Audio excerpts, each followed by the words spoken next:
Ehe halt vom Matthias Zesch. Jetzt halt doch mal de Gaul an. Du hättst am Anfang nicht gedenkt, dass das so lang halten tät.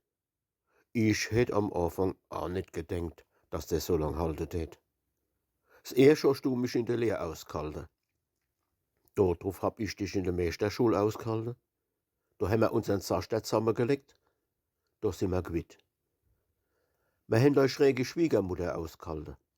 Wir haben meinen überzwerchen Schwiegervater überlebt. Da haben wir alle beide zusammengehalten. Da sind wir auch quitt.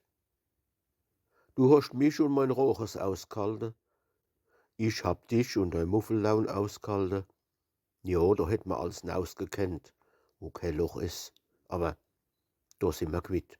Erst recht. Wie ich keins mehr gekennt hab, hast du mich gehalten. Wie du's Leben leid warst, hab ich dich gehalten. Zum Glück. Alarm, da sind wir noch einmal quitt. Und allzumal haben wir uns aneinander gehalten. Aneinander richtig fest gegrapscht, grad so leid. Das war schön so. Doppelt quitt allemal.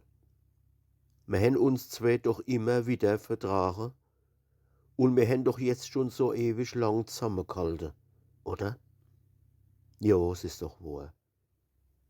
Und auf einmal täten wir das nicht mehr, gar nicht mehr, miteinander aushalten. Komm, geh fort, das wär doch nix, wirklich überhaupt gar nix. Jetzt halte mal der Gaul an.